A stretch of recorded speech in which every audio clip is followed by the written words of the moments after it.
গভীর রাতে আল্লাহ নবীর বাড়ি ঘেরাও করলেন। মক্কার 37 জন নেতা, যাদের নেতার আসন টলমল করতেছে। আব্দুল এতিম পোলা যদি নেতা হয়ে যায়, এই ভুয়া নেতা দুনিয়ার কোনো মানুষ মানবি? ধরে কন, ভুয়া নেতা মানবি? তো ভুয়া নেতারা চিন্তা করলো আসল নেতাকে খতম করা লাগবে। এই নেতা হওয়ার আগেই দুনিয়ার থেকে একে বের করে দেওয়া লাগবে।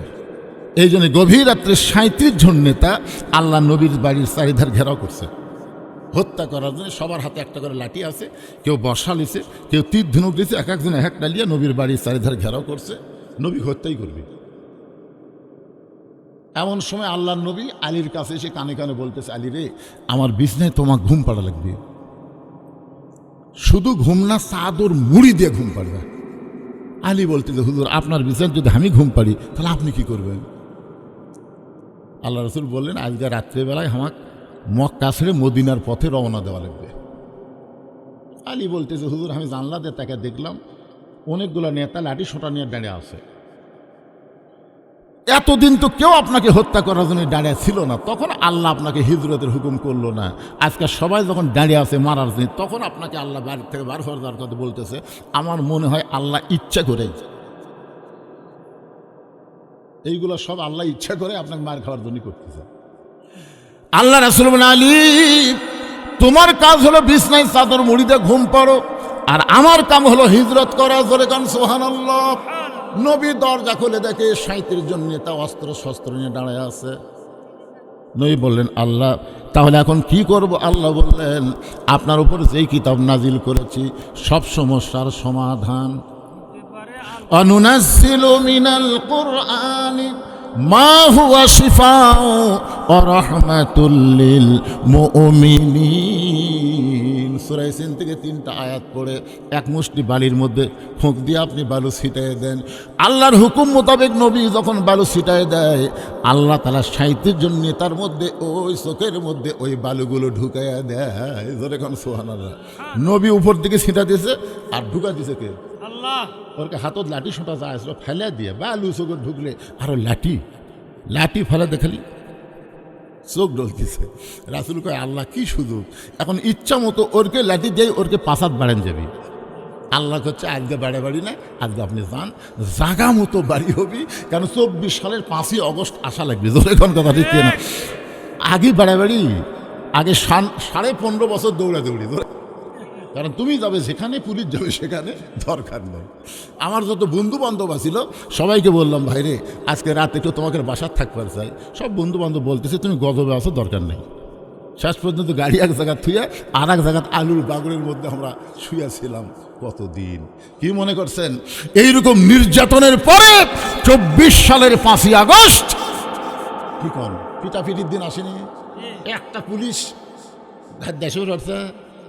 একটু মনোযোগ দেন। রাসূল আল্লাহ বলেন, হাবিব আজকের মতো আপনি পালায়া যান, আপনাকে যা বলে আপনি তাই করেন।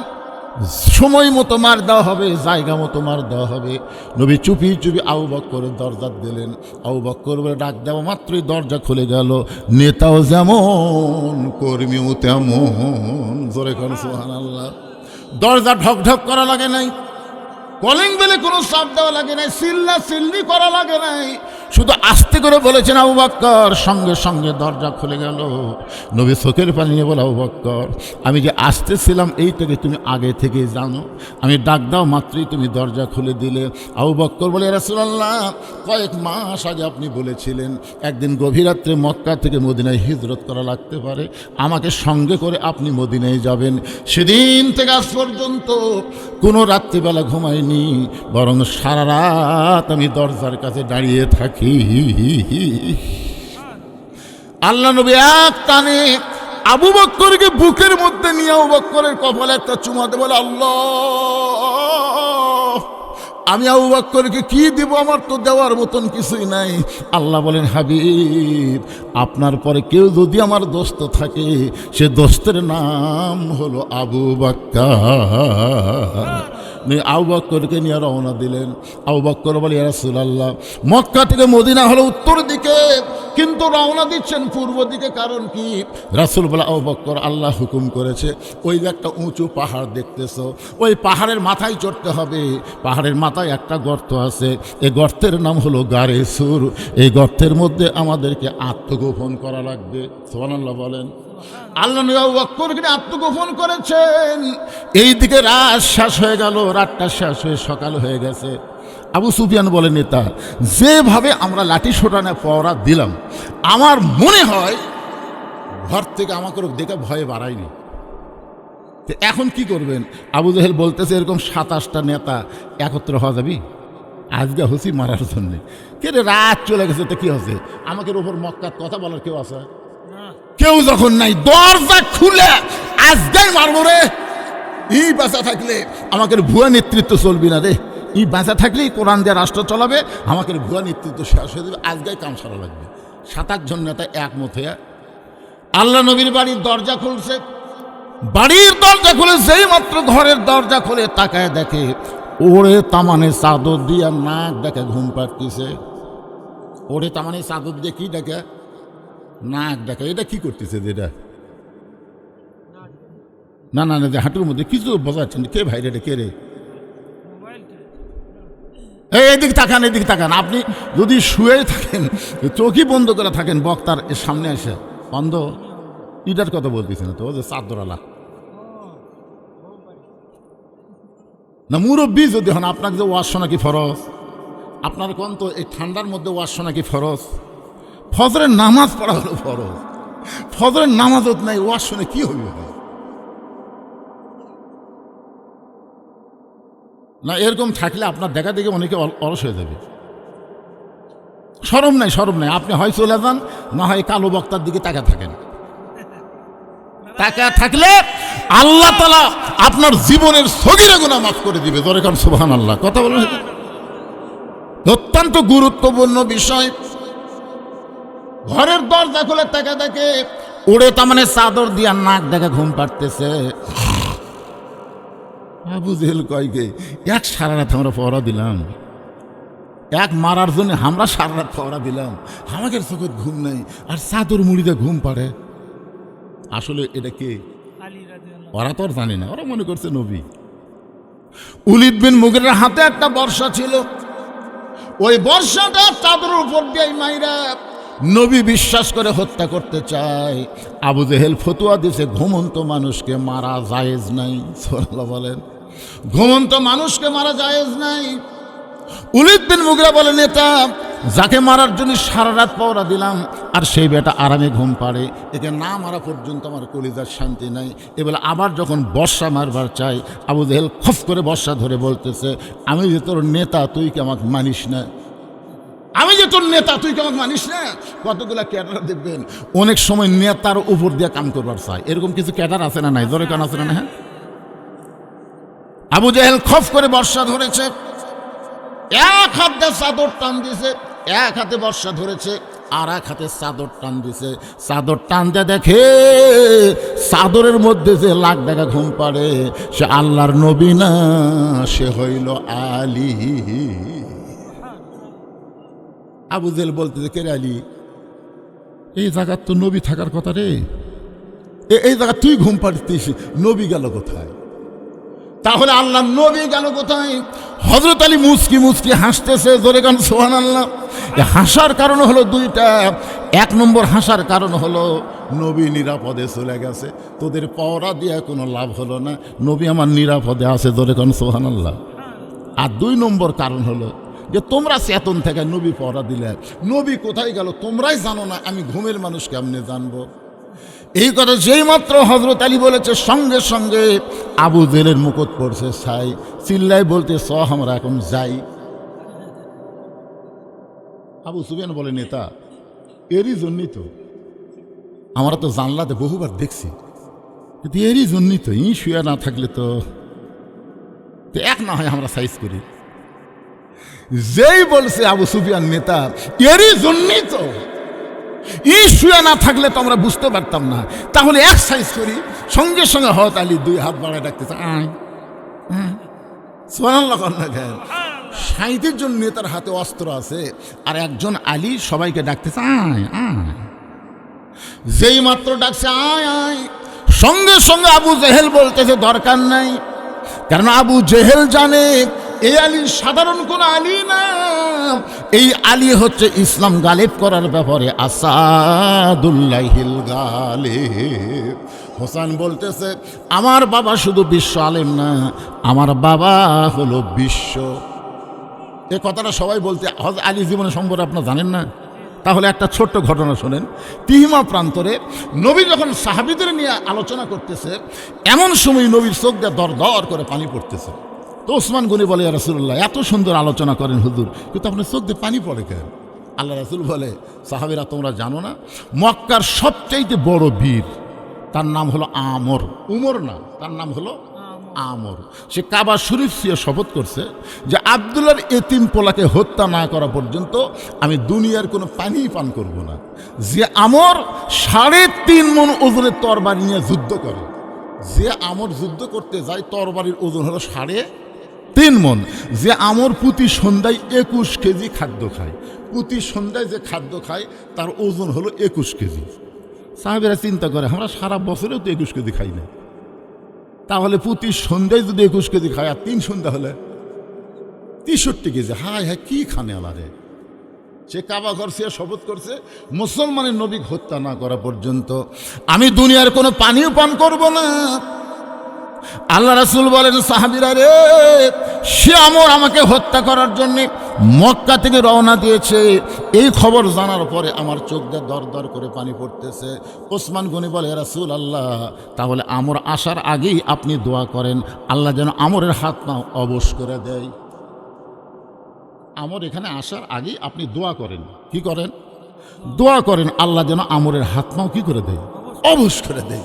হাত পাও যদি অবশ হয় তাহলে আসে পারবি?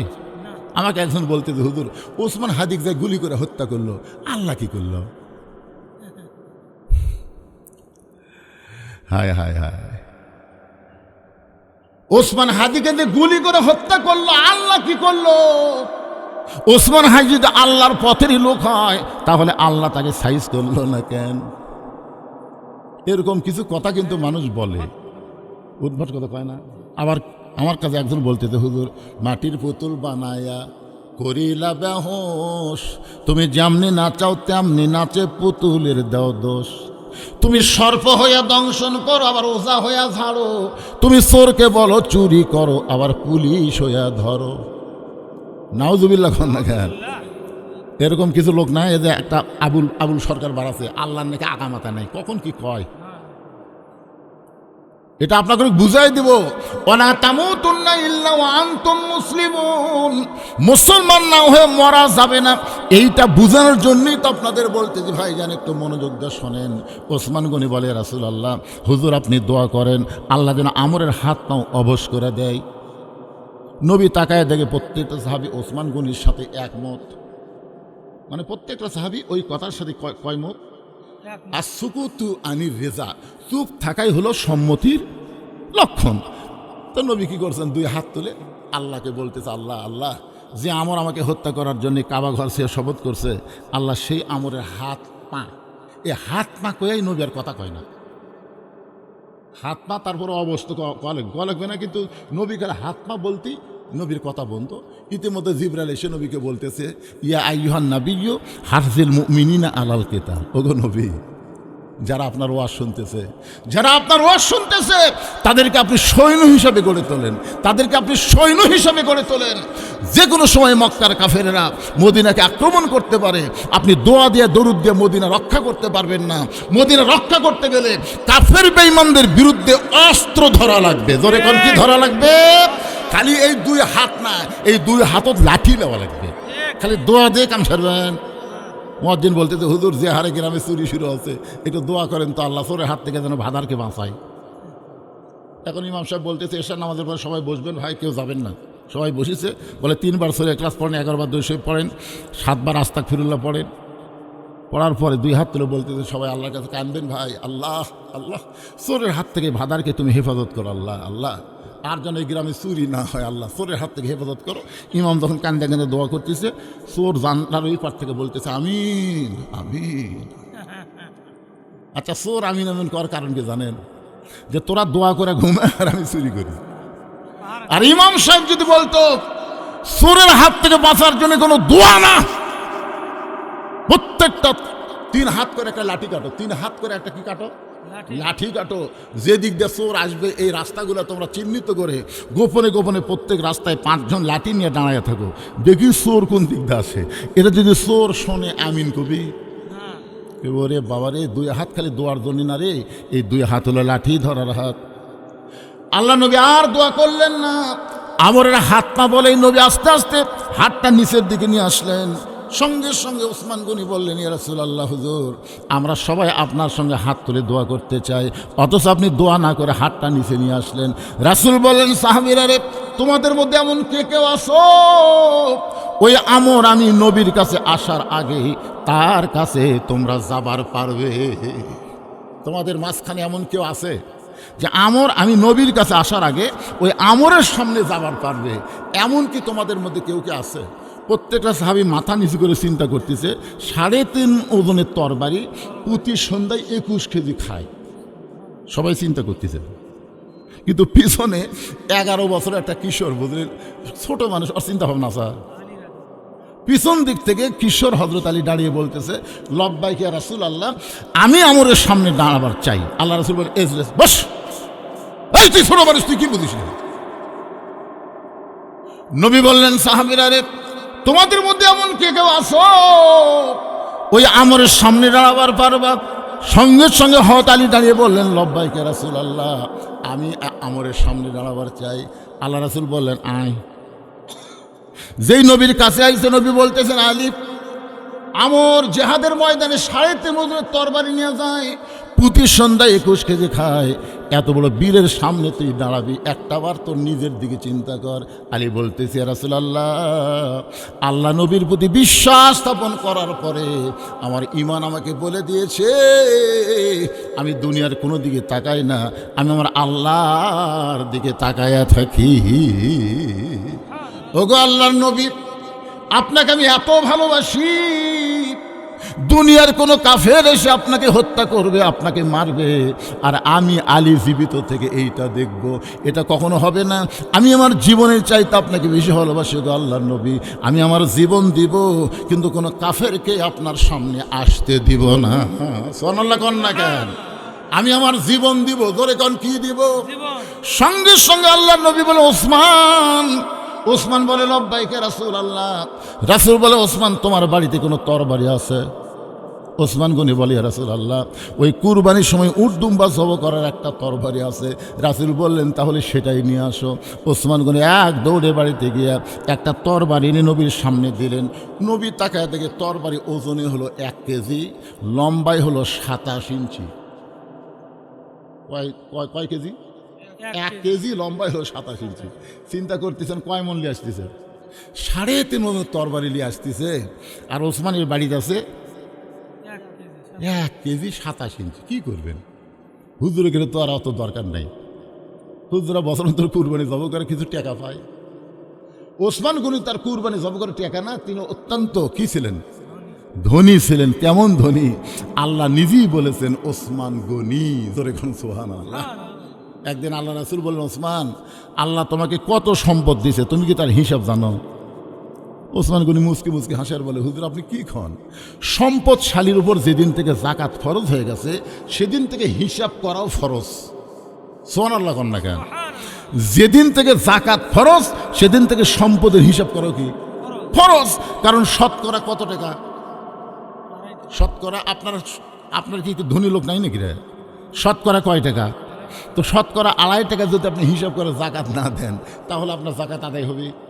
আমি এক লোককে বললাম, ভাই আল্লাহ আপনাকে কীরকম সম্পদ দিয়েছে? কয়, হুজুর আমার হিসাব নেই, আমার হিসাব নেই হুজুর। তো হিসাব নেই, যাকাত দেন না? কয়, হাত আন্দাজে দেই। একটা লোক হাত আন্দাজে যদি কিয়ামত পর্যন্ত যাকাত দেয়, তার একটা যাকাতও আদায় হবে না। যাকাত দিবার গেলে হিসাব করে পাই টু পাই যাকাত দেওয়া লাগবে। ধরে কথা কর না কেন ভাইজান? শতকরা কয় টাকা? হাজারে কয় টাকা? হাজারে 25 টাকা। হিসাব করে, এটা একটা নামতার মতন শিখাচ্ছি। শতকরা কয় টাকা? হাজারে কয় টাকা? 1 লাখে কয় টাকা? 2500। 1 লাখে কয় টাকা? 1 কোটিতে কয় লাখ? 100 কোটিতে কয় কোটি? 2.5 কোটি। এই বাংলাদেশে 10,000 ধনী লোক আছে যাদের সম্পদ 1000 কোটির চাইতেও বেশি। এই 10,000 লোকেরা যদি জাকাত পাই টুপাই দেয়, আমাদের বাংলাদেশে গরিব খুঁজতে গেলে অনুবীক্ষণ যন্ত্র লাগবে, গরিব খুঁজে পাওয়া যাবে। কথা কয় না বারে? এ যে শোনেন, কি জন্য আমরা বলি সব দেখা হলো শেষ, আগামীতে দেখব আমরা আল্লাহর কোরআনের বাংলাদেশ। এটা কি জন্য কই জানেন? এই কোরআন যদি সংসদে যায়, 1 নম্বর নামাজ কায়েম হবে, 2 নম্বর যাকাত দেওয়া লাগবে। জোরে কোন কথা, কথা কন না কেন? নামাজ কায়েম হবে, যাকাত দেওয়াই লাগবে। দিবা না? এখন চিন্তা করেন, 1000 কোটি টাকা এরকম 10,000 লোক আছে, তারকে যাকাত দিলি আইরাই। হিসাব করেন, ক্যালকুলেটর ছাড়া হিসাব হবি না রে ভাই। আর আমাদের গরিবগুলা সুদের উপর কিস্তি লেয়। গ্রামীণ ব্যাংক আশা কি আর এই গ্রামে ঢোকার চান্স আছে? আল্লাহর কোরআন দিয়ে যখন রাষ্ট্র চলবে, একটা এনজিও থাকবে না, সব সুদ ভিত্তিক এনজিওকে মাটির তলে কবর দেওয়া হবে। জোরে কোন কথা ঠিক কিনা? কবর দেওয়া হবে। ধনীদের উপরে সংসদ থেকে নির্দেশ করা হবে, কোনো গরিব তোর বাড়িতে আসবি না, তুই গরিবের বাড়ি যা। ঠেকা গরিবের না, ঠেকা হলো তোর। শতকরা 2.5 টাকা গরিব যদি না লেয়, তুই জাহান্নামত যাবি। এখন ধনীরা ব্যাগ ভরা টাকা নিয়ে আসে ঢাকার থেকে, আপনাদের বাজারে এসে টাকা নিয়ে, জানেন? টাকা আসে খালি খুঁজবি, বাজারের লোকেরা চিন্তা করবি দরকার না খায় মর্ম, কিন্তু জাকাতের টাকা নেব না। আমার এক দাদা ছিল, রোজা থাকে, বহু মুরব্বী মানুষ তো, তাকে বহু লোক ইফতারের দাওয়াত দেয়, কারো ইফতার গ্রহণ কর না। তবে একদিন দাদাকে বললাম, দাদা আপনি মুরব্বী দেখে সবাই দাওয়াত দেয়, আপনি ইফতারে যান না কেন? দাদা বলতে, হ্যাঁ কষ্ট করে রোজা থাকে, সব দেবো, দরকার হলে পানি খাই ইফতার করবো রে, কিন্তু কাগজ সোয়াব দেওয়ার পারবো না। আমি বুঝাই দিলাম, দাদা কারো করে ইফতারি করলে আপনার সোয়াবের কিছুই কমতে হবে না। তুই নতুন নতুন হুজুরে ফতুয়া দিস না তো। আমার দাদাকে কোনোদিন মরার আগে কেউ ইফতার করাবারই পারেনি। কি যে একটা বুঝ, নিজের রোজা থাকছে, নিজে পানি খাই ইফতার করবো, তার পরের বাড়ির যেমন। এইরকম কিছু স্বাবলম্বী ইমানের দিক দিয়ে মানুষ থাকবে, যারা না খেয়ে থাকলেও জাকাতের টাকা যেই শুনে জাকাত ওর বাবারে। 7 দিন ধরে গোটাল এলাকা ঘুরেছে। আপনাদের ইউনিয়নের নাম কি? বিশালপুর ইউনিয়ন। ঘুরে দেখে একটা গরিব টাকা নেয় না।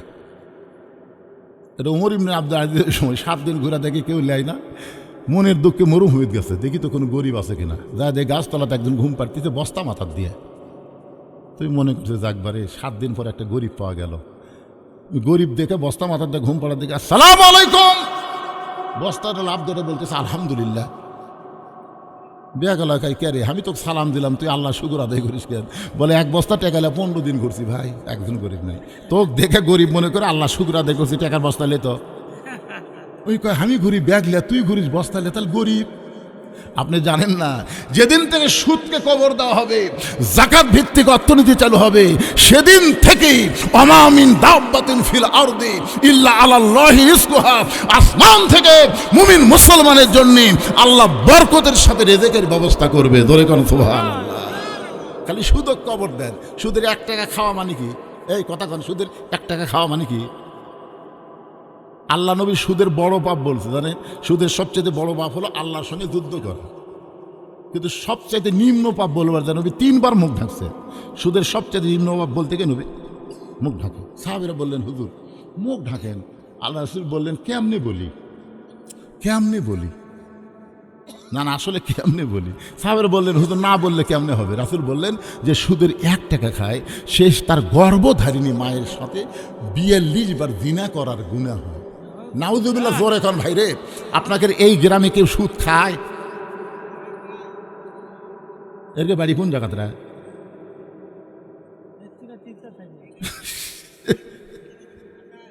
শোনেন, যদি কেউ সুদ দেয় তাকে আল্লাহ মাফ করতে পারে, কিন্তু যে খায় এটা হকুল ইবাদের মধ্যে পড়া যায়, আল্লাহ মাফ দিবে না যতক্ষণ পর্যন্ত যাদের কাছে সুদ নিছে তাদেরকে ফেরত না দেয়। আমার কথা কি বুঝবার পারলেন? এই জন্য আমরা সকলে বলবো সব দেখা হলো শেষ, আগামীতে দেখবো আল্লাহর কোরআনের বাংলাদেশ। কারা কারা রাজি? দুই হাত তোলে আমার আল্লাহকে দেখান। এ যারা রাজি তারা হাত তোলেন।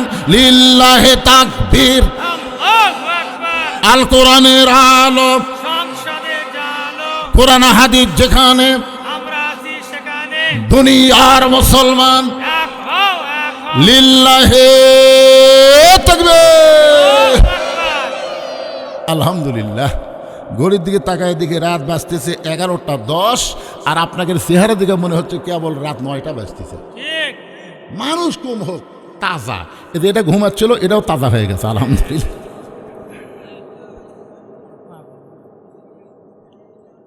মাশাআল্লাহ মাশাআল্লাহ। ইমানে আমলে তারাক্কি দান করো, জোরে কোন আমিন। একটু মনোযোগ দিয়ে শুনবেন। আল্লাহ রাসূল ওসমান গনির কাছ থেকে 27 ইঞ্চি তরবারি ওজনে হলো 1 কেজি। জোরে কোন ওজনে কয় কেজি? 1 কেজি তরবারি নিয়ে হযরত আলীর হাতে দেব না, আলী রে তরবারির বিরুদ্ধে তরবারি নিয়ে দাঁড়ান লাগবে, তরবারির বিরুদ্ধে তসবিহ টুপি চলবি না। আপনারা কি মনে করতেছেন তরবারির বিরুদ্ধে তসবিহ টুপি চলবি? আল্লাহ নবী বললেন, আলী এই তরবারি নিয়ে আমরের সামনে দাঁড়াও। হযরত আলী এক দৌড় মারছে। রাসূল পিছন দিক থেকে বলে, আলী রে তোমাকে আমি যাবার কইছি, কিন্তু তুমি দৌড় শুরু করলা কেন? আলী বলতেছে, ইয়া রাসূলুল্লাহ, ওই কাফের আমর আপনার পবিত্র চেহারা দেখার আগে আমি আলী ওকে জাহান্নামে পাঠাবার চাই। এটা কিসের শক্তি ভাই? এটা দেহের শক্তি না, এটা কিন্তু ইমানের শক্তি। ধরে কারণ কিসের শক্তি? ওই কাফের আমর আপনার পবিত্র চেহারা দেখার আগে আমি আলী ওকে জাহান্নামে পাঠাবার চাই। এই বলে হযরত আলী মারছে দৌড়। এদিক থেকে আমর আসতেছে, আমরের পিছনে 2000-এর মতন কাফেররা মিছিল করতেছে। মিছিলের সাউন্ডটা হলো, মুসলমানের নবীকে কেউ বাঁচাবার পারবে না, মুসলমানের নবীকে কেউ বাঁচাবার পারবে না। এত বড় বীর কাবা শরীফ সে শপথ করছে, আজকে মুসলমান নবীকে কে বাঁচাবে? এই মিছিল যখন করতেছে আর আমর হাতির মতন হাঁটতেছে, হাতির মতন তরবারি কাঁধে নিয়ে হাঁটতেছে। এমন সময় 27 ইঞ্চি তরবারি নিয়ে হযরত আলী আমরের সামনে দাঁড়ায় গেছে, একেবারে সামনাসামনি। আমর বলতেছে, কে রে তুই রে? এই ফুচকা হাতত চাকুলিয়া কি? আমরের তরবারি আর আলীরটা চাকু। আপনারা জানেন না, যেটাতে গরু জব করে এটা হলো ছুরি, আর যেটাতে চামড়া খোলে বলতেছে, এত ছোট চাকু নিয়ে তুই আমার সামনে দাঁড়াইলি রে ফুচকা? তুই কয় দিনের? তখন হযরত আলীর বয়স মাত্র 11 বছর। জোরে বলেন কয় বছর? একেবারে অ্যালাউ করে না, ডিনাই করে বলতে যে কয়দিনের বাচ্চা, ছোট্ট একটা চাকু নিয়ে আমার সামনে দাঁড়াইছিস। হযরত আলী সঙ্গে সঙ্গে কোরআন থেকে একটা আয়াত পড়ে ওই চাকুর মাথায় একটা ফুঁ দিয়া, ওই চাকু দিয়ে আমরের সামনে একটা দাগ দিলেন। কোরআনের একটা আয়াত তেলাওয়াত করে চাকুর মাথায় ফুঁ দিয়া আমরের সামনে একটা দাগ দিয়ে বললেন, রে কাফেরের পাঁটা, তুই কত বড় বাপের বেটা! আল্লাহর নবী তো হত্যা করা দূরের কথা, এই দাগটা ডেঙ্গায় তুই এক ধাপ সামনে যা। সুবহানাল্লাহ না কেন? এদের দাগ দিছে, দাগ দিছে। এই দাগ দেওয়া বলতেছে, তুই কত বড় কাফেরের ফাটা, তুই কত বড় বাপের বেটা, আল্লাহ নবীক মারবি, আল্লাহ নবী।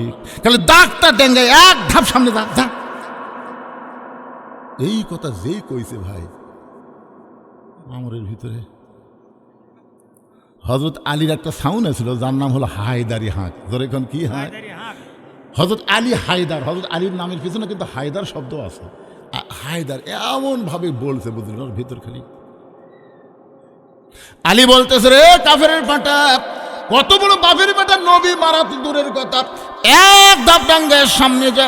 সঙ্গে সঙ্গে হাজার হাজার কাফেরা বলছে, মারেন মারেন। এই ছোট্ট একটা বাচ্চা আপনাকে কি বললো? আপনি থমকে দাঁড়িয়ে গেলেন, আপনি তাকে মারেন। যখন সমস্ত কাফের বলতেছে মারেন মারেন, নিজের ইজ্জতকে রক্ষা করার জন্যে, আমর হযরত আলীকে মারার জন্য যেই তরবারি কাঁধ থেকে নামাইছে, ইত্তাকু ফিরাসাতাল মুমিনিনা ফাইন্নাহু ইয়ানজুরু বিনুরিল্লাহ। হযরত আলী নূরের চোখে তাকায় দেখে আমরের তরবারি তরবারি না, ওইটা আল্লাহ কাঠের তক্তা বানায়া দিছে। দুনিয়ার সমস্ত মানুষের কাছে তরবারি, কিন্তু হযরত আলীর কাছে কাঠের তক্তা। কে বানায় দিছে? এই জন্য রাসূল বলেছেন, ইত্তাকু ফিরাসাতাল মুমিনিনা ফাইন্নাহু ইয়ানজুরু বিনূরিল্লাহ। যদি নূরের চোখ তোমার থাকতো, তুমি তিনতলা দোতলা একতলা বাড়ির দিকে তাকাতে না, বারবার তুমি সকাল সন্ধ্যা কবরে চলে আসতা। কবরে আসতা, কবরে এসে তুমি দেখতে আর বলতে, ভাই রে, এই বাড়ি সবচাইতে, এই গ্রামের সবচাইতে বড় এই লোকটা এটি শুতে আছে পারে। আমার এক বন্ধু ছিল বগুড়া রহমাননগরে, মাঝে মধ্যে আমার কয়, হুজুর আপনি এত বড় বক্তা হচ্ছেন, আমি একটা বাসা তৈরি করছি, আপনি একদিন সময় পান না, একটু দোয়ার জন্য আসবেন তো? ওর বারবার মোবাইল করার জন্য আমি গেলাম, যাই দিকে হচ্ছে সোনালি কালারের বিশাল একটা গেট। আমরা গ্রামের লোক দরজা কই, ওরা গেট করে। চিন্তা করলাম, আমি ওই দরজার যা নবীর তরিকা মোতাবেক সালাম দিচ্ছি, আসসালামু আলাইকুম আহলাল বাইত। 3-4 বার সালাম দিলাম। ওই গেটের পাশে একজন পান বেছে, ওই হাক্কায়, হুজুর কি করতেছেন আপনি? আমি বললাম, বারে সালাম দিলাম তো। ওই যতই সালাম দেন ওর কান পর্যন্ত যাবি না তো, তাহলে গেট খুলি কি করে? ওই ধারের দেখেন কলিং বেল আছে, চাপ দেন। এখন আর সালাম কালাম চলে না হুজুর, এখন চাপাচাপি চলে, চাপাচাপি চলে। আমি কলিং বেলের যেই চাপ দিছি, বুঝলেন আল্লাহর কি কাম, ওই কলিং বেলের সাউন্ড আবার বিদেশি কুত্তে ভরে হচ্ছে, মানে সাউন্ডটা কুত্তের সাউন্ড, ঘ্যাং করে উঠছে। আমি ভয় 3 ধাপ পিছনে গেছি, পানালা হাসতেছে, বলতে ভয় গেলেন কেন? কুত্তে না হুজুর, এটা তো আসল কুত্তে না, এটা কলিং। আমি বললাম, এত সাউন্ড দুনিয়ার থাকতে এই কলিং বেলের কুত্তের সাউন্ড কেন? কিছুক্ষণ পরের দিকে আমার বন্ধু এসে দরজা খুললো। আমি বললাম, কে রে ভাই, এত সাউন্ড থাকতে কুত্তে কেন? হুজুর ফকিরের অত্যাচার। এখন কতগুলো ফকির বানাছে, এরা কলিং বলে চাপ দেয়, ভিক্ষা চায়। আমার এক লোক বন্ধু বলো, ফকিরের হাত থেকে যদি বাঁচ পারছাও তাহলে কুত্তে ঢুকে। আমি কুত্তে ঢুকেছি, প্রথম এক ফকির ভিক্ষা নেওয়ার নিয়তে যেই চাপ মারছে, কুত্তার সাউন্ড শুনে চাউলের ব্যাগ ফেলে দে দৌড়, মানে যেটুকু ভিক্ষা করছে ওটা নিয়ে মারি, ওটি ফেলে দে দৌড় মারছে। এলাকার মধ্যে যত ফকির আছে সমস্ত ফকির বলছে, ওই গেটর যান যাস না, ওটি কিন্তু বিদেশি কুত্তে আছে। উই প্রচার করার কারণে একটা ফকির আর আসে না। আমি বললাম, ভাই রে, ফকির একটা মারাত্মক কথা কছে। কি কথা হুজুর? কি কথা জানিস না? ওই গেটে তো একটা বিদেশি কুত্তে আছে, সেই বিদেশি কুত্তেই তো তুই। বলে, আমি কুত্তা কেমনি হলাম? আরে পাগলা, আল্লাহ কোরআনে বলেছেন, আম্মা সাইলা ফালা তানহার, সাইলকারীকে ফিরাস না। আর তুই বিদেশি কুত্তার সাউন্ড দিয়ে তুই ফকিরের ব্যাগ পর্যন্ত কেড়ে লিখু। আমি লাইনি, আর তুই ফেলে দেখাচ্ছিস সেটা কি? আমার কয়, হুজুর ভুল হয়ে গেছে, আসেন। আমি বললাম, এই বাড়ি তাহলে তোমার? আমার দিকে তাকা কয়, কি করলেন? আমি বললাম, তাহলে এই বাড়ি তোমার? হুজুর আপনি কি করলেন? আরে পাগলা, এই বাড়ি কি তোমার? তখন কয়, হুজুর কয়েক কোটি টাকা দিয়ে তৈরি করছি, তারপরও বাড়ি। আমি বললাম, তাহলে এটা কি হয়ে গেছে? কয়, হুজুর এটা বাসা। হুজুর আপনি একটা মৌলানা মানুষ, এই জন্য তো মৌলানার আসলে মূর্খ। আপনি বাসাও চেনেন না, বাড়িও চেনেন না। কয়েক কোটি টাকা দিয়ে তৈরি করছে, এটা হলো একটা বাসা। আমি তখন বললাম, ভাইজান তাহলে আব্দুল আলিম যে একটা গান গাইছে আজ থেকে 40 বছর আগে, 50 বছর আগে, গানটা কি ভুল গাইছে? বলে, আব্দুল আলিম কি গান গাইছে? আমি তখন বললাম, এ পারে তোর বসত বাড়ি, ওই পারে তোর বাসা, এ পারে তোর বসত বাড়ি, ওই পারে তোর বাসা, লাভ করিতে আইসারে ভাবে, লাভ করিতে আইসারে ভাবে, হইলারে বেদিশা, এ পারে তোর বসত বাড়ি, ওই পারে তোর বাসা। আচ্ছা, আব্দুল আলিম যে গান গাইলো, এই গানটা কি আপনারা খেয়াল করছেন? এ পারে তোমার বসত বাড়ি, ওই পারে তোমার বাসা। দুনিয়াতে প্রত্যেকটা মুসলমানের বসত বাড়ি হবে, কিছুদিন বসত করতে পারবে, কিন্তু চিরস্থায়ী থাকতে পারবে না। ওই পারে তোমার বাসা হলো, বাসার নাম হলো জান্নাত। তুমি যখন ওই পারে যাবা, তোমাকে আর ছাড়া লাগবে না। আল্লাহ চিরস্থায়ীভাবে বলে দেবেন, সালামুন আলাইকুম তিবতুম ফাদখুলুহা খালিদিন। যে জান্নাত পাওয়ার পরে আর আপনাকে ছাড়া লাগবে না। আর যত বড়ই বাড়ি তৈরি করেন, এই বাড়ি কিন্তু আপনাকে ছাড়া লাগবে। যেই বাড়ি ছাড়া লাগে, এইটার নাম হলো বসত বাড়ি। কিছুদিন বসত করা যাবে, কিন্তু চিরস্থায়ী থাকা যাবে না। এখন চিন্তা করেন, আমি বললাম, ভাইজান চোখটা বন্ধ করেন তো, তো বাসালা বলতেছে চোখ বন্ধ করলে কি? আরে করেন না কেন? যেই চোখ বন্ধ করেছে, আমি তখন ওর কানের কাছে বললাম, মিশে মায়ায় বন্দি থাইকা, মিশে মায়ায় বন্দি থাইকা করলাম কত খেলা, পশ্চিমে তাকায়া দেখো তোমার ডুইবে গেছে বেলা, এক পলকের নাই ভরসা, মিশে সকল আশা, কখন বুঝি দারুণ ঝড়ে ভাঙবে তোমার বাসা, এই দুনিয়ার বাড়ি ঘর। সবাই বলেন না কেন? দেখেন বললে মজা লাগবে। এই দুনিয়ার বাড়ি ঘর একদিন হইয়া যাবে পর, যাইতে হবে অন্ধকার কহব। যাবেন না ভাইজান? এ কি কোন যাবেন কিনা? ইয়ান জুরুবি নূরিল্লাহ, হযরত আলী নূরের চোখটা তাকায় দেখে আমরের তরবারি, তরবারি না, আল্লাহ তাআলা ওটা কাঠের তক্তা বানায়া দিছে।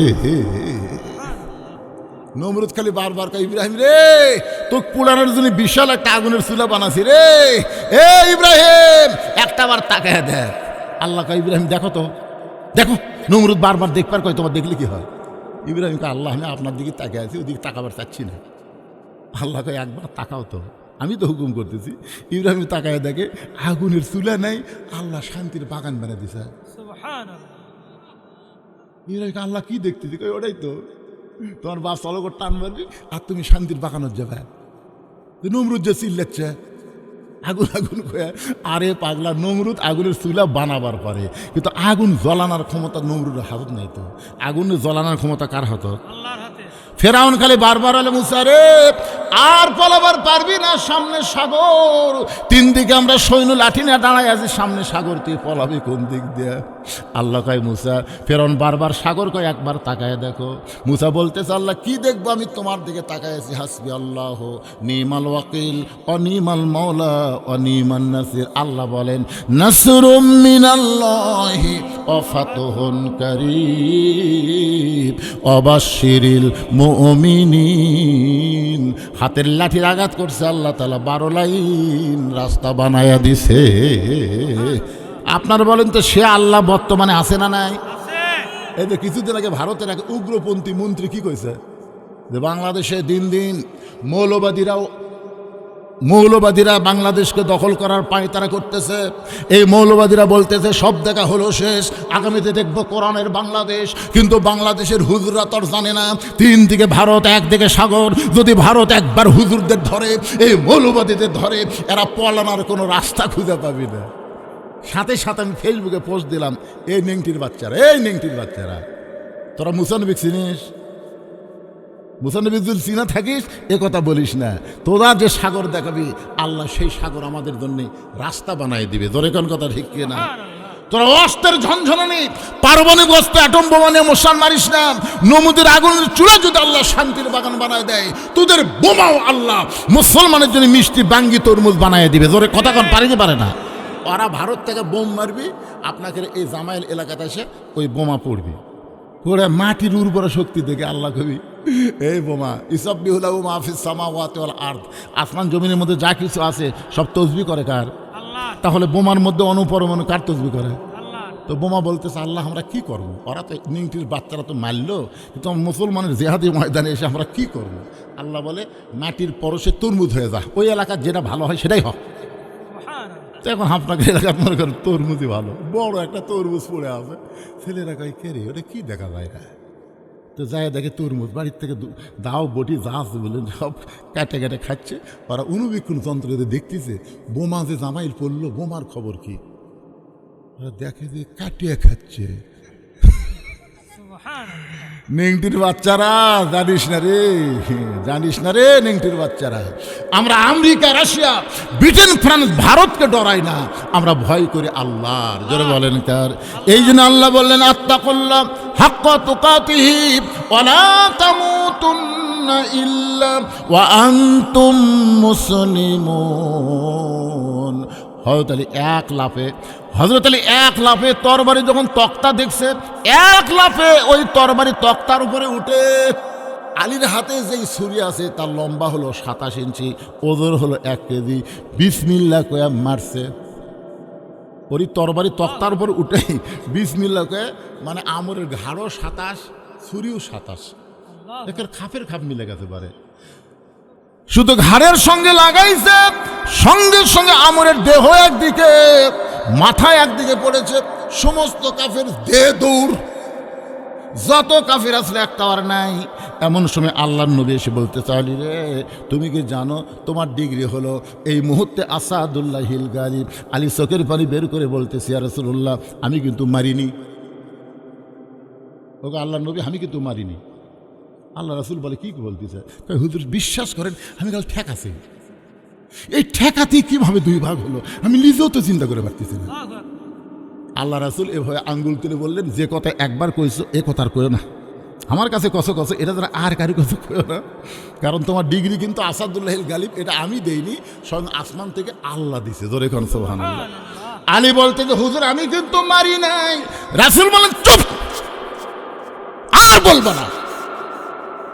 হযরত আলী এই যে চুপ করলেন, কয়েক বছর পর তাবুকের যুদ্ধে কামুজ দুর্গের দরজা দেই দরজা খুলতে লাগে 100 জন, লাগাইতে লাগে 100 জন। এত বিশাল একটা দুর্গের দরজা। জিহাদের ময়দানে হযরত আলীর ঢালটা যখন পড়ে গেছে, উপর হয়ে ঢালটা না নিয়ে এক দৌড়ে গিয়ে দরজা হ্যাঁচকা টান মারছে।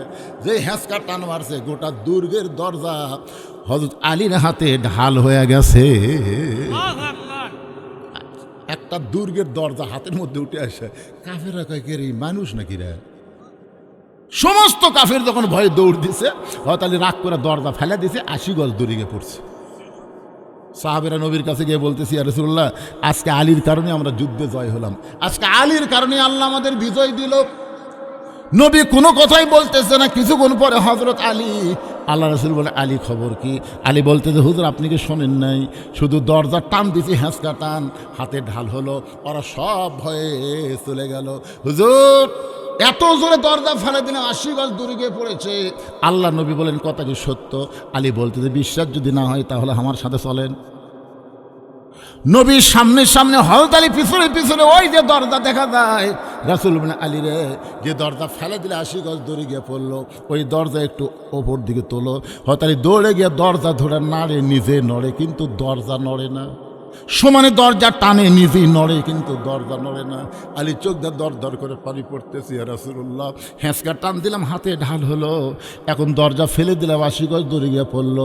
নিজে দরজা এত টানি কিন্তু দরজা নড়ে না। রাসূল বলে আলী রে, একদিন তুমি কিন্তু বলেছিলে আমি মারি নাই, তোমার কি মনে আছো? আমি মারি নাই, তাহলে কে মারছে? তোমার হাতের তরবারির সঙ্গে আমার আল্লাহর পাওয়ারের কুদরতি হাত ছিল। আজকে যখন তুমি হ্যাঁচকা টান দিছে কামুজ দুর্গের দরজা, তখন তুমি একলা ছিলে না, তোমার হাতের সঙ্গে আল্লাহর হাত ছিল। তুমি যখন দরজা ফেলে দিছ তখন তুমি একলা ছিলে না, তোমার হাতের সঙ্গে আল্লাহর কুদরতি হাতের পাওয়ার ছিল। কিন্তু আলী রে, এখন তুমি একলা হয়ে গেছো, এখন দরজা টানো, নিজে নড়ো কিন্তু দরজা নড়ে না। এখান থেকে প্রমাণ হলো আল্লাহ রাস্তায় কোনো বান্দা যখন মুজাহিদ হবে, ওই বান্দা নিজের শক্তিতে জিতবে না, আল্লাহ রহমত, আল্লাহর পাওয়ারে আল্লাহ তারে বিজয় দিয়া দিবে। আমরাও চাই এই বাংলার জমিনে আল্লাহর কোরআনের বিজয় হোক। জোরে কোন চাই কি চাই না? আমরা যখন বলবো হাত তোলে, আমাদের সঙ্গে কিন্তু আল্লাহর রহমতের হাত আছে না নাই? রে আল্লাহর বান্দার একটু মনোযোগ দিয়ে শুনবেন। হযরত আলী যে আয়াত পড়ে ছুরির মুখে ফুঁক দিয়া মাটিতে টান দিয়ে বলেছে, তুই কত বড় কাফেরের পাটা, আল্লাহ নবী তো হত্যা করা দূরের কথা, খালি দাগটা ডেঙ্গায় সামনে যা। কোরআন থেকে যে আয়াতটা তেলাওয়াত করে ওই চাকুতে ফুঁক দিল, মুসলমান হিসেবে আমাদের জানার দরকার আছে না নাই? অবশ্যই আমি আপনাদের জানাবো। এখন হোসেন বলতেছে, রে ইয়াজিদের চামচারা, আমার মা শুধু খাতুনে জান্নাত নয়, আমার মা হলো ফাতেমা তো জোহরা। আমি নবীর কথা, নেতার কথা বলেছি, আলীর বীরের কথা বলেছি, এখন ফাতেমার খাতুনে জান্নাতের কথা একটু বলা লাগবে ভাইজান। আল্লাহ নবী ঘরের মধ্যে এসে বলে, ফাতেমা তোমার কি কখনো মনে হয় তোমার বাবা বিশ্ব নবী বলে আল্লাহ তোমাকে জান্নাত দেবে? এইটা কি কখনো তোমার মনে হয়? ফাতেমা বলতেছে, বাবা আমার সবসময় মনে হয় আমার বাবা বিশ্ব নবী হওয়ার কারণে আল্লাহ তাআলা আমারে জান্নাত দিবে। রাসূল বলে, ফাতেমা ফাতেমা, এই কথা তুমি বড় ভুল মনে করেছো মা। বিশ্বনবীর মেয়ে হওয়ার কারণে আল্লাহ তোমাকে জান্নাত দেবে না।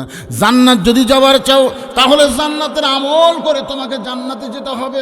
সঙ্গে সঙ্গে ফাতেমা হাঁটু গেড়ে নবীর সামনে বসে বলে, বাবা জান্নাতের আমল কি আমল করা লাগবে? রাসূল বলে, ফাতেমা মাত্র 4টা আমল করবা, মাত্র 4টা আমল করবা। 1 নম্বর হলো 5 ওয়াক্ত নামাজ। 5 ওয়াক্ত নামাজ সবসময় না, 5টা বার নামাজ পড়ো। 24 ঘন্টার মধ্যে নামাজের সময় হলো কয়টা? এ জোরে বলেন কয়টা? 5 ওয়াক্ত নামাজ পড়বে ও ফাতেমা। 12 মাসের মধ্যে 1 মাস রোজা রাখবে। সবসময় রোজা রাখা লাগবে না, 12 মাসে 1 মাস রোজা রাখবে। মেয়েদের জন্য 12 মাসে কয় মাস? কথা কয় না কেন?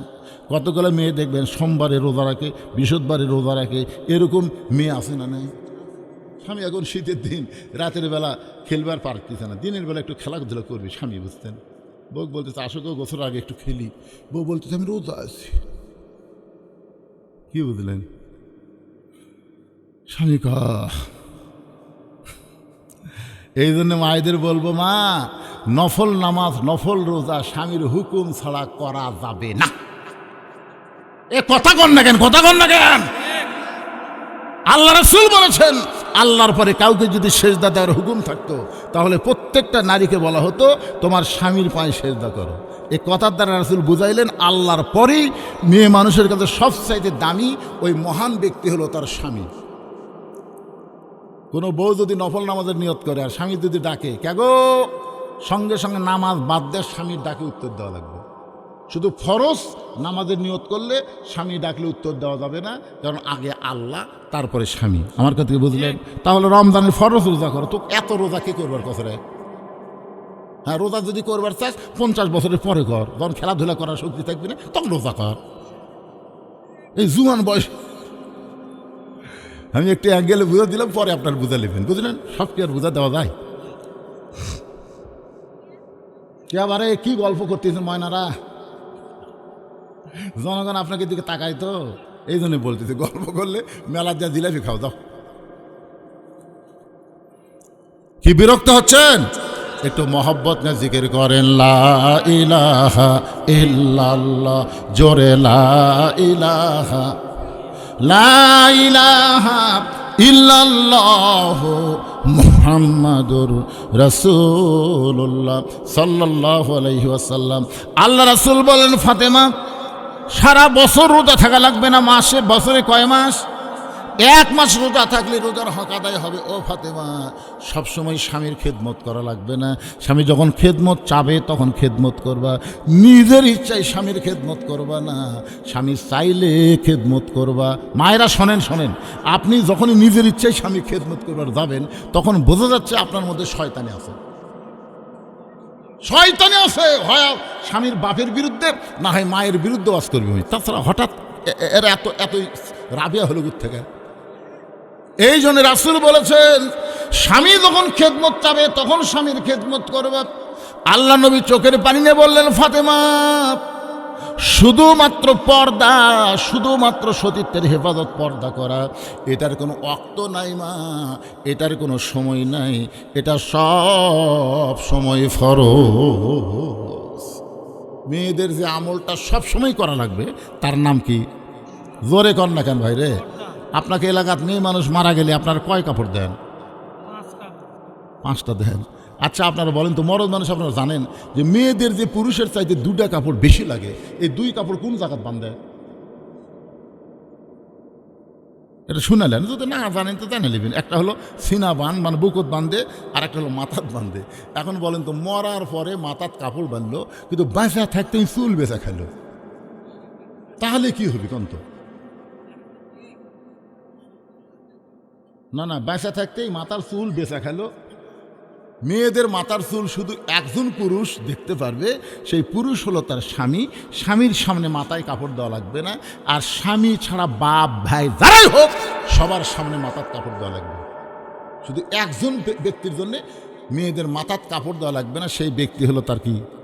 কথা কয় না রে পারে, স্বামী রে। এই চুল দেখবি স্বামী ছাড়া অন্য কেউ চুল দেখারই সুযোগ নাই। আর কতগুলো ফেরওয়ালা লাড়িয়ায় চাড়ায় কিনতে পারে।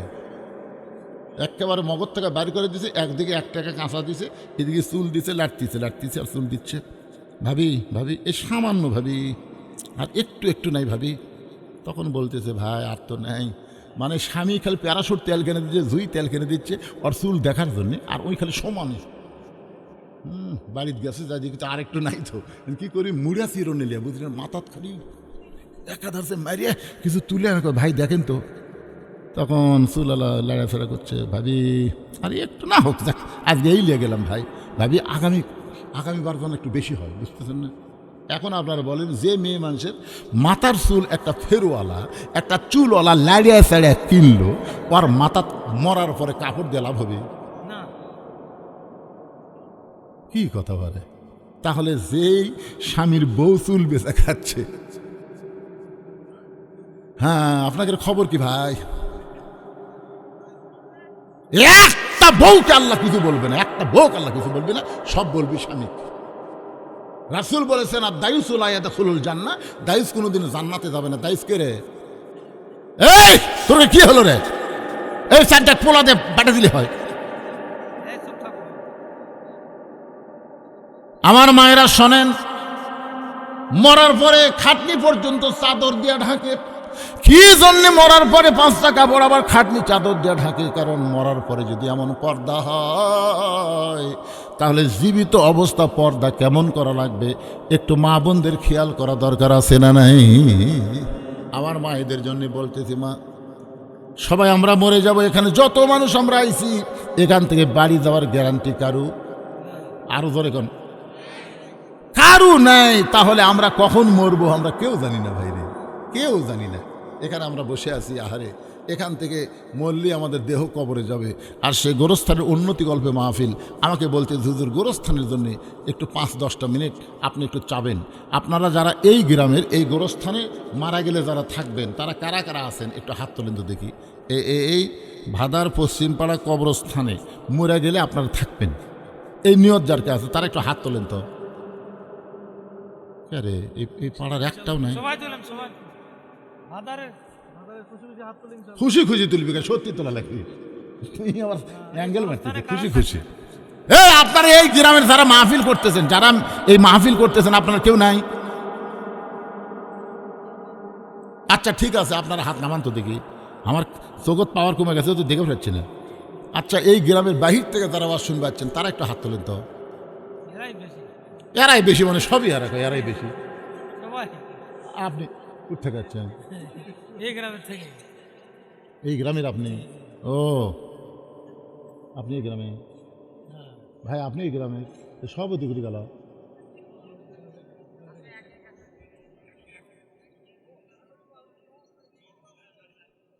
না শোনেন, বাহিরে যারা আসছেন, আপনার যারা বাহিরে আছেন, বাহির থেকে যারা আছেন, তাদের কাছে আমার কোনো চাপ নেই, তাদের কাছে কোনোই চাপ আছে নেই। আপনার খুশি মতো আপনাদের বাপ মা কবরে গেছে, যাদের দাদা দাদি কবরে গেছে, শুধুমাত্র তাদের কবরকে জান্নাতের টুকরা বানানোর জন্যে এই গোরস্থানের উন্নতি কল্পে একটা কোরআন শরীফ বাবদ 500 টাকা দেবেন। একটা কোরআন শরীফ বাবদ, কোরআন শরীফ দেওয়া লাগবে না, একটা কোরআন শরীফ বাবদ 500 টাকা দিবেন। 500 টাকা দেওয়া মাত্র আমি দোয়া করে দেব, আল্লাহ যেন আপনার বাপ মার কবরকে জান্নাতের টুকরা বানিয়ে দেয়। বাপ মা যদি শীতের দিন বাঁচা থাকতো রে, কত কি কিনে দেওয়া লাগতো না? আজকে সেই বাপ মা অন্ধকার কবরে গেছে, একটু বাপ মা রুহের মাগফিরাতে 500 টাকা কেউ দিবেন, যে হুজুর একটা কোরআন শরীফ বাবদ আমার বাপ মায়ের কবরকে জান্নাতের টুকরা বানানোর জন্য 500 টাকা দিয়ে দিলাম। যারা বাইরের লোক আছেন তার কাছে আমার দাবি। আর এই গ্রামের যারা এলা 500 টাকার খাওয়া আছে, ভাই আপনি কত দিবেন কোন তো দেখি কোন? 500 এই গ্রামের লোকে আপনি 500? চাইলেন যে হুজুর প্রথমে 500। না সেটা এই গ্রামের এই শুনবারই পারেনি। যারা এই গ্রামের বাহির থেকে আসছেন তার কাছে চাইছি আমি। আর যারা গ্রামের লোক তারা 500 দিলে হবি না, এই কথা কইছি। কি শুনলো তা? কোন কোন কোন কোন কোন আপনি দিয়ে শুরু হোক, এই ধ্যান থেকে শুরু। 500 নগদ। নগদ দিলেন 500, বাকি কত দিবেন কোন? বাকি আরো 500, 1000 টাকা। ওই 500-র উপর বোধহয় হিসাব জানে না, বুঝলেন? আমার এক দাদি আসলো, 20-এর উপর হিসাব জানতো না, তখন 20 করে করছিল। ভাই কয় কোটি টাকা? 5 কোটি টাকা আছে। 5 কোটি মানে 20-র উপর হিসাব জানে না, এই 500-র উপর জানে না। শেরপুর থেকে এক ভাই 500 কোরআন শরীফ বাবদ এই যে বাবা শেরপুরে কে দিল রে? এটা কিন্তু কোরআন শরীফ বাবদ দাদা। তোমার কে কে মারা গেছে? কে কে মারা গেছে বাবা? দাদা দাদি নানা নানি রোহের মাগফিরাতের জন্য কোরআন শরীফ বাবদ 500 টাকা দান করেছে আল্লাহ। দাদা দাদির কবরকে জান্নাতের টুকরা বানায় দেন। মায়ের জন্য বহু দূর থেকে আইসে দোকান নিয়ে, কে মারা গেছে? বাবা মা দুইজনই মারা গেছে রোহের মাগফিরাতে। কোরআন শরীফ বাবদ 500 টাকা দান করলো। আল্লাহ বাপার কবরকে জান্নাতের টুকরা বানায় দেন। জোরে বলে আল্লাহুম্মা আমিন। ভাইরে, দুনিয়ার টাকা দুনিয়াতেই পড়ে থাকবে। আমি বলতেছিলাম ওসমান গনিকে আল্লাহ বলল, আল্লাহ নবী বল, ওসমান আল্লাহ তোমাকে কত সম্পদ দিয়েছে তুমি কি হিসাব জানো? মনে আছে আপনাদের? ওসমান গনি বলেন, আল্লাহ ওগো আল্লাহ নবী, হিসাব যদি না জানি তাহলে জাকাত কেমনে দেব? রাসূল বললেন, তাহলে কত সম্পদ তোমাকে আল্লাহ দান করছে তুমি একটু বলো। ওসমান গনি বলতেছে, ইয়া রাসূলুল্লাহ, আল্লাহ আমাকে যত সম্পদ দান করেছে এই সম্পদগুলো যেই গুদামে রাখি, ওই গুদামে তালা দিয়া ওই তালার চাবি টানতে একটা উট হিমশিম খায়। সুবহানাল্লাহ বলতেছে না, বুঝতে পারেননি? মানে আল্লাহ আমাকে যত সম্পদ দিছে এই সম্পদ গুদামে রাখে, ওই গুদামও তালা দিয়ে ওই তালার চাবি টানতে একটা উট হিমশিম খায়। রাসূল বলল, ওসমান আল্লাহ যদি সমস্ত সম্পদ যদি তোমার কাছে আবার ফেরত চায়, এত সম্পদ আল্লাহ তোমাকে দিয়েছে, এই সম্পদ যদি তোমার কাছে ফেরত চায় তুমি কি করবা? ওসমান গনি মারলেন দৌড়। সাহাবীরা বলতেছে, ইয়া রাসূলুল্লাহ, ওসমান গনি জিহারে দৌড় মারলো। রাসূল বললেন, একটু ধৈর্য ধরো। কিছুক্ষণ পরে সাহাবের নবী তাকায় দেখে ওসমান গনি ওই উটটা রশি টেনে টেনে নবীর কাছে নিয়ে এসে বলতেছে, ইয়া রাসূলুল্লাহ, শুধু গুদামের মাল না, গুদামের তালা না, তালার চাবি বহনকারী এই উটটাও আমি আল্লাহকে দিয়ে দিলাম। রাসূল বলে, ওসমান সবই যদি আল্লাহকে দিলা তাহলে তোমার সঙ্গে তোমার জন্য রাখলা কি? ওসমান গনি বলতেছে, একটা মুসলমানের জন্যে আল্লাহ নবী ছাড়া আর কিছু দরকার নাই। এখান থেকে বিশ্বাস করেন সম্পদের মালিককে। আর বাপ মা মরে গেছে, দাদা দাদি মারা গেছে, তাদের রুহের মাগফিরাতে 500 টাকা কোরআন শরীফ বাবদ দিতে আপনাদের কি কষ্ট হচ্ছে?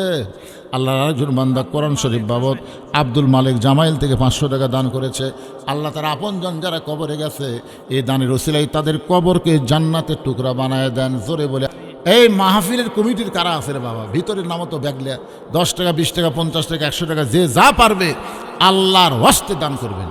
এরকম চাপ দিয়ে আদায় করা যাবে না বাইরের লোকের কাছ থেকে। এই গ্রামের যারা আছেন, গ্রামের কয়জন আসেন গোরস্থান উন্নতি কল্পে মাহফিল করতেছেন, তো কি করবেন আপনারা? সভাপতি সাহেব এখন আসেনি।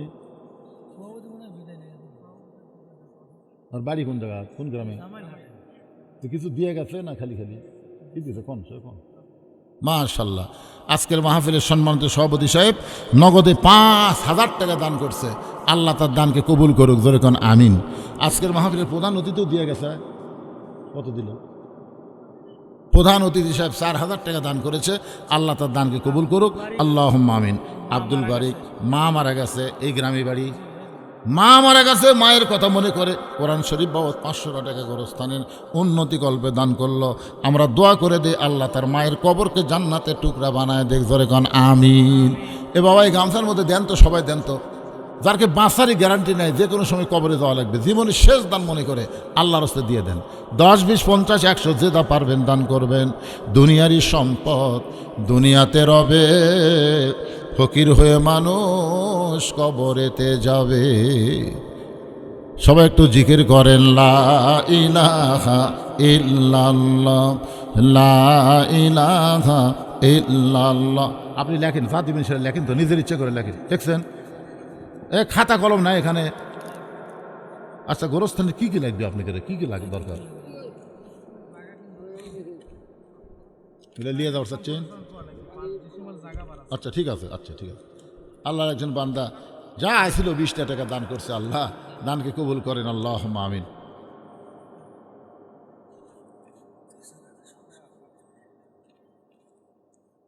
সহ সভাপতি এখানে 2 জন উপস্থিত আছে। ভাইদান আপনারা বলেন দেখি, বলেন। হ্যাঁ, ওই দিক থেকে ঘুমাচ্ছে নাকি রে ভাই? আপনি দেখা, আপনি দেখেন, এটা হলো কোন তো দেখে আপনি দেন দেখি না, উপরে নিচে এটা কোনো ব্যাপার হলো? তাই দানত বলে উপরে নিতে হবে। আলহাজ তরিকুল ইসলাম কে সেটা? হ্যাঁ আপনি কোন নগদ না বাকি? মাশাল্লাহ, হাতের মধ্যে টাকা লেগে আছে দেখছেন। ইচ্ছা করলে 2000 দিবার পারলো, উনি কিন্তু 1000 বেড়াই দেয়। মোট 3000 টাকা দান করছে, নগদ 2000, বাকি 1000। আল্লাহ তরিকুল ইসলাম সাহেবকে কবুল করেন, জোরে বলেন আমিন। আপনজন যারা কবরে গেছে দানের উসিলায় আল্লাহ তাদের কবরকে জান্নাতের টুকরা বানায় দেখ, জোরে বলে আল্লাহুম্মা আমিন। এখন সহসভাপতি জনাব মোহাম্মদ জেল হক, আপনি সেটা জেল হক, আপনি কোন কোন আপনি উপরে উঠলেন? মাশাআল্লাহ, আলহামদুলিল্লাহ। লিল্লাহি তাকবীর। সহসভাপতি জনাব জেল হক সাহেব 4000 টাকা ধরে বলেন মারহাবা। যা বাপ মা আপনজন যারা কবরে গেছে আল্লাহ এই দানের ওসিলায় বাপ মার কবরকে জান্নাতের টুকরা বানায় দেন, জোরে বলে আমিন। জনাব মোহাম্মদ ওয়াজেদ আলী, ওয়াজেদ চলে গেছে, দিয়া যায়নি, আসুক, চলে গেছে, যাক, দিয়া যায়নি। ও কাল সকালে দেখা করবো। অসুস্থ মানুষ আমরা দোয়া করে দেই, আল্লাহ তাকে পুরোপুরি সুস্থতা দান করুক, ধরে কোন আমিন। আমার মা বোনদের জন্য আপনার কি বসার ব্যবস্থা করছেন? তো মা বোনদের কাছে বিশ্বস্ত লোক যাবেন, তো বিশ্বস্ত লোক যাবেন যারা টাকা আদায় করে টেজত জমা দিবে। আদায় করে দিলে আর এক সাইড মানে তাহলে তো বিপদ। এই জন্য আপনাদের মাহফিল কমিটির বিশ্বস্ত লোক মা বোনদের কাছে যাবেন। মায়েরা আল্লাহ রাস্তায় দান করবেন, দোয়া করে দেবো। আপনাদের বাপ মা যদি কবরে যায়, এই দানের উসিলায় আল্লাহ বাপ মার কবরকে যেন জান্নাতের টুকরা বানায়। আপনার যে ভিতরে আদায় করলেন, কয় টাকা আদায় করলেন বারে? এই কয় টাকায় ঢালো তো দেখি, ঢালো সব মিলে এই কয় টাকা?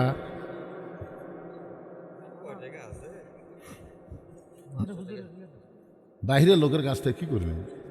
বাইরের লোক খিলাবেন, ওয়াজ শোনাবেন, আর আপনারা দিবেন।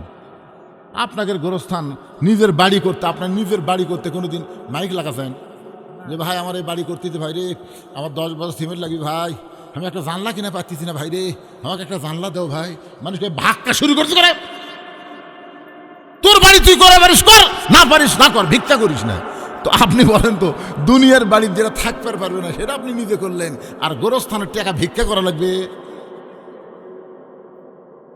আপনারাই যারাই কব্বর থাকবেন, একটা গানও আছে, গোরস্থানের একটু মাটি বায়না করে রাখ, কখন যেন আসতে পারে তোমার মরণেরই ডাক, গোরস্থানের একটু মাটি বায়না করে রাখ। এ ভাই যারা আদায় করলো কুড়ি গেল রে ময়না, আপনি কত দিবেন কোন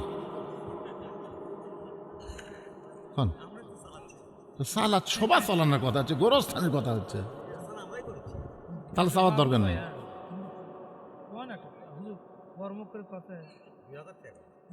এই তো দেখেন তো, নাম কি ভাইয়ের? বাবলু সরকার 2000 টাকা দান করেছে। আল্লাহ বাবলু সরকার দানকে আল্লাহ আপনি কবুল করেন, আল্লাহ নেক নিয়ত নিয়ে আসা পরে আল্লাহুম্মা আমিন। কি নাম? আনিসুর রহমান, উনিও 2000। মুরব্বী আপনি কয় হাজার? সবে লাইন ধরছে 2000-এর। তাহলে আসল কথা কি, এরা তলে তলে দিয়ে থতে, বুঝলেন? মানে এরাই দেয়, বলতেছে না আমরাই তো, তার মানে কি এ চাওয়া আপনাদের কাছ থেকে যেটা পাওয়া গেল আলহামদুলিল্লাহ, টাকা ঠিক গুণনি বেশি হবি না। আপনি কি দিবে রাখছেন কোন দিছেন? এগুলো দিছে, আগেই দিছে, আবার লিখতে কি হবে? সামনের বছর 3000 দিবি। না এই বছর যারা 2000 দিছে, সামনের বছর আবার 2000-ই থাকবে। আগামী বছর পর্যন্ত আমরা বাঁচবো কিনা তার কোনো গ্যারান্টি নাই। নিয়ত করেন, দেখা যাক আল্লাহ কি করে। একটু জিকির করেন, লা ইলাহা ইল্লাল্লাহ, লা ইলাহা ইল্লাল্লাহ, লা ইলাহা ইল্লাল্লাহ, লা ইলাহা ইল্লাল্লাহ, লা ইলাহা ইল্লাল্লাহ, লা ইলাহা। আমি আপনাদের বোঝানোর জন্য বলতেছি, সর্বপ্রথম আল্লাহর নবী যেই গোরস্থান তৈরি করেছেন সেই গোরস্থানের নাম হলো জান্নাতুল বাকি। জোরে কোন নাম কি? জান্নাতুল বাকি। সাহাবেরা বললেন হুজুর এই জান্নাতুল বাকি যে আপনি এরিয়া দিলেন যে আমরা যারাই মারা যাব এই জান্নাতুল বাকির মধ্যে থাকব, সবাই মিলে মরার পরে গোরস্থানে থাকার মধ্যে লাভ কি? মানে একা একা না থাকে, এই পারিবারিক গোরস্থান না করে সবাই মিলে এক জায়গায় থাকার মধ্যে লাভ কি? আমি আপনাকে এখন ঠান্ডার দিনতে যুক্তি কুলাই না, যাই হোক আমি গরমের দিনে যুক্তি দিচ্ছি, মানে ওয়াজ করতে করতে আমার গাও ঘামে যাচ্ছে মনে করেন।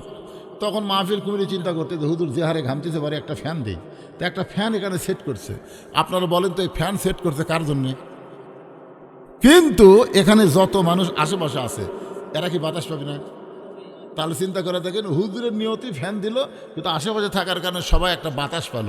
তো গোরস্থানের মধ্যে একজন ভালো মানুষকে যদি দাফন করা হয়, আল্লাহ যদি তার উপর রহমত বর্ষণ করে, আশেপাশে যেগুলো কবর আছে সমস্ত কবর রহমতের একটা অংশ পায়। ধরে কোন সুবহানাল্লাহ। এই জন্য সকলে মিলে থাকবেন। গোরস্থান দরকার হলে সুরতটা বড় করবেন, গোরস্থান নিয়ে কোনো জ্ঞানদাম করবেন না। আওয়ামী লীগ, বিএনপি, জাতীয় পার্টি, জামাত ইসলাম নাই, মরে গেলে আমরা সব এক জায়গায়। ধরে কোন কথা শিখিয়ে না, যতই দল করেন। আওয়ামী লীগের গোরস্থান আলাদা আছে, বিএনপির উমুক পাড়াত গোরস্থান আছে, তাহলে আমরা সব দল মিলে যেখানে থাকব সে কবরস্থানের উন্নয়ন মানে আমরা মুসলমান হয়ে, পরিপূর্ণ মুসলমান হয়ে অন্ধকার কবরে যেন যাবার পারি, আল্লাহ যেন তৌফিক দেয়। সকলে বলে আমিন। সকল আহমদ আলীর জামাই 2000 টাকা নগদ করছে দান। আহমদ আলীর জামাইয়ের দানকে আল্লাহ আপনি কবুল করেন। সবাই ইস্তেগফার করেন, আস্তাগফিরুল্লাহ রব্বি মিন কুল্লি জামবি ওয়া তুবু ইলাইহি লা হাওলা ওয়ালা কুওয়াতা ইল্লা বি। এরা আবার হাল খাতাও করছে, আমি আসলে শুনতে গেলাম হাল খাতা। হাল খাতার খবর কি? না না, হাল খাতার খবর কি বারে? দিছে সব নগদ টাকা দিছে। দিছে লাভ না লস? হ্যাঁ রে, আশেপাশে সভা হয় না, যে কমে গেল ওটাই চলি যাচ্ছে। এ তবারক নাই, আজকে তবারক নাই। আছে আছে মাশাল্লাহ তবারক আছে। আপনারা মনে করেন যে খালি খালি, তা কিন্তু না। সাইদ হয়ে বসা পরে আগে মোনাজাত হবি, তারপর সাইদ হয়ে বসবি। আল্লাহুম্মা সাল্লি আলা মুহাম্মদ, আল্লাহুম্মা বারিক আলা মুহাম্মদ, আল্লাহুম্মা আমিন। আল্লাহুম্মা আনতাস সালাম ওয়া মিনকাস সালাম, তাবারাকতা ইয়া যাল জালালি ওয়াল ইকরাম।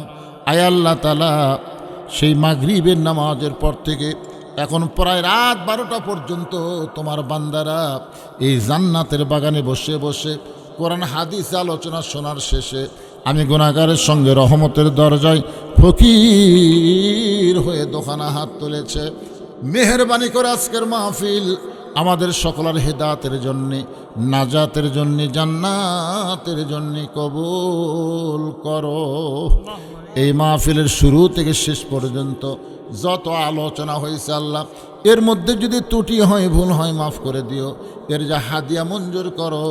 সোনার মদিনায় নবী পাকের রওজা মোবারকে আল্লাহ তুমি কবুল করো। তামাম আম্বিয়াই কেরাম, আসহাবে কেরাম, তাবিনী কেরাম, তাবা তাবিনী কেরাম, তামাম পৃথিবীর মাটির নিচে যত মুমিন মুমিনা শুয়ে আছে আল্লাহ সকলের ওয়াফরে হাদিয়া কবুল করো। আল্লাহ আমরা যারা হাত তুলেছি, আমাদের জনম দুখুনি মা যাদের কবরে চলে গেছে, আমাদের দরদের বাবা যাদের কবরে গেল, আল্লাহ মেহেরবানি করে মা বাবার কবরকে জান্নাতের টুকরা বানাও। আমাদের দাদা দাদি, নানা নানি, আত্মীয় স্বজন, শ্বশুর শাশুড়ি যাদের কবরে গেছে আল্লাহ কবরবাসীদের মাফ করে দাও। আল্লাহ ভাদার গোরস্থানকে উন্নয়ন কল্পে যারা মাহফিল করলো আল্লাহ, এই কবরে যারা শুয়ে আছে আল্লাহ সকলের কবরকে জান্নাতের টুকরা বানায় দাও। আল্লাহ তোমার যেই বান্দারা কষ্ট করে মেহনত করে হাজার হাজার টাকা খরচ করে আজকের জান্নাতের বাগান লাগাইছে আল্লাহ তাদের সকলকে জান্নাতি কবুল করো। এই গ্রামের উপরে রহমত বরকতের দরজা খুলে দাও। আজকের মাহফিলের সম্মানিত সভাপতিকে আল্লাহ তুমি কবুল করো, সম্মানিত সহসভাপতিদেরকে আল্লাহ তুমি কবুল করো, প্রধান অতিথি কবুল করো, বিশেষ অতিথির আল্লাহ তুমি কবুল করো। আল্লাহ যারা নগদে বাকিতে দান করেছে সব দানগুলো জান্নাতের বিনিময় হিসেবে কবুল করো। আমার মায়েরা বোনেরা পর্দার অন্তরালে বসে বসে আলোচনা শুনেছে, আবিদা সালিহা পদ্মাঞ্জি কবুল করে মা ফাতেমার চরিত্র দান করো। আমি অসুস্থ, আমার মতো অসুস্থ অবস্থায় যারা হাত তুলেছে আল্লাহ সবাইকে সুস্থতার নিয়ামত দান করে দাও। একটা মিনিট চিন্তা করেন তো বাজান, কত মানুষের জানাজার নামাজ আমরা পড়েছি, এই 2 হাত দিয়ে কত কবরে আমরা মাটি দিয়েছি। একদিন আমরা সবাই মরে যাব। যেদিন আমাদের মৃত্যু হবে দিনটা যেন জুমার দিন হয়। মাসটা যেন রমজান মাস হয়, ইমানের সাথে ইজ্জতের সাথে এই দুনিয়া থেকে বিদায় নেওয়ার সময় আমাদের জবানে তুমি জারি করে দিও লা ইলাহা ইল্লাল্লাহু মুহাম্মাদুর রাসূলুল্লাহ সাল্লাল্লাহু আলাইহি সাল্লাম। আপনারা সবাই একটু লাইন হয়ে বসেন, সবাই লাইন হয়ে বসেন, সবাই একটু লাইন হয়ে বসেন। ভাইজান তাবারক দিবে তো ইনশাল্লাহ, লাইন হয়ে বসেন।